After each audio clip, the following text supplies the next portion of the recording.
Assalamualaikum warahmatullahi wabarakatuh.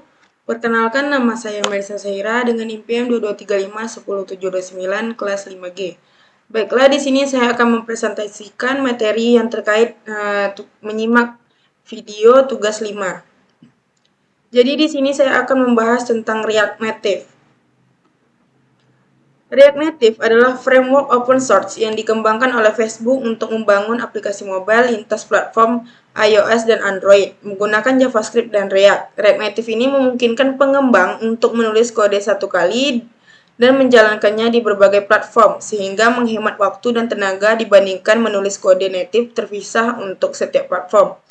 React Native ini menggunakan bahasa JavaScript dan React sebagai dasar untuk membangun aplikasi mobile.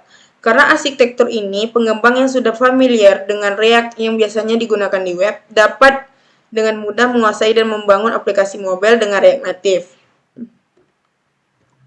Kelebihan React Native itu yang pertama, pengembangan lintas platform. Kita dapat mengembangkan aplikasi untuk iOS dan Android dengan satu basis kode.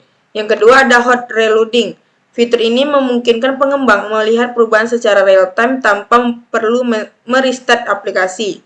Yang ketiga ada performa tinggi. React Native ini menggunakan komponen native untuk UI sehingga performa aplikasi hampir sama dengan aplikasi native.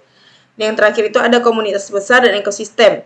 Ada banyak plugin dan pustaka tambahan yang memudahkan pengembangan aplikasi. Lalu ada kekurangan React Native. Yang pertama, kompleksitas pada fitur spesifik platform. Ada beberapa keterbatasan dalam mengakses fitur khusus platform tertentu. Yang kedua itu ukuran aplikasi yang lebih besar. Aplikasi React Native cenderung lebih besar daripada aplikasi native yang setara. Yang ketiga itu memerlukan pengetahuan tentang native code. Beberapa fitur atau integrasi mungkin memerlukan pengetahuan tentang Objective-C, Swift atau iOS, atau Java, Kotlin, Android. Dasar-dasar dan instalasi React Native. Persyaratan sistem. Yang pertama itu ada Node.js dan npm atau YAM, pengelola paket. Yang kedua ada Weitzman untuk match iOS. Yang ketiga ada Android Studio untuk pengembangan Android. Yang keempat ada Xcode untuk pengembangan iOS khusus untuk pengguna macOS. Lalu langkah-langkah instalasi React Native itu yang pertama install Node.js dan npm. Untuk menginstal Node.js, kunjungi Node.js dan unduh versi terbaru. Lalu install React Native CLI. Setelah Node.js terinstall, kita dapat menginstal React Native CLI dengan perintah berikut di terminal. npm install min-g React Native CLI. Install Android Studio ini untuk pengembangan Android. Unduh dan install Android Studio, lalu buka Android Studio, lalu install SDK Android dan konfigurasi Android_home di sistem kita. Selanjutnya install Xcode untuk pengembangan iOS. Bagi penggunaan macOS, unduh Xcode dari App Store. Setelah itu buka Xcode dan pastikan semua dependensi sudah terpasang. Selanjutnya membuat proyek baru. Jalankan perintah berikut untuk membuat proyek baru di React Native, yaitu React Native init nama proyek kita. Selanjutnya menjalankan aplikasinya. Menjalankan di Android emulator menggunakan IPX React Native Run Android. Menjalankan di iOS emulator yaitu npx React Native Run iOS. Lalu struktur proyek React Native ini, dalam proyek React Native terdapat beberapa direktori utama yang perlu dipahami. Yang pertama Android, berisi file konfigurasi dan kode spesifik Android. Yang kedua iOS, berisi file konfigurasi dan kode spesifik iOS. Yang ketiga itu ada Node Modules, tempat di mana pustaka dan dependensi pihak ketiga disimpan. Yang keempat itu ada CRC, biasanya di tempat kode aplikasi utama disimpan. Dan yang terakhir itu ada app.js, komponen utama aplikasi, titik awal dari semua komponen React Native.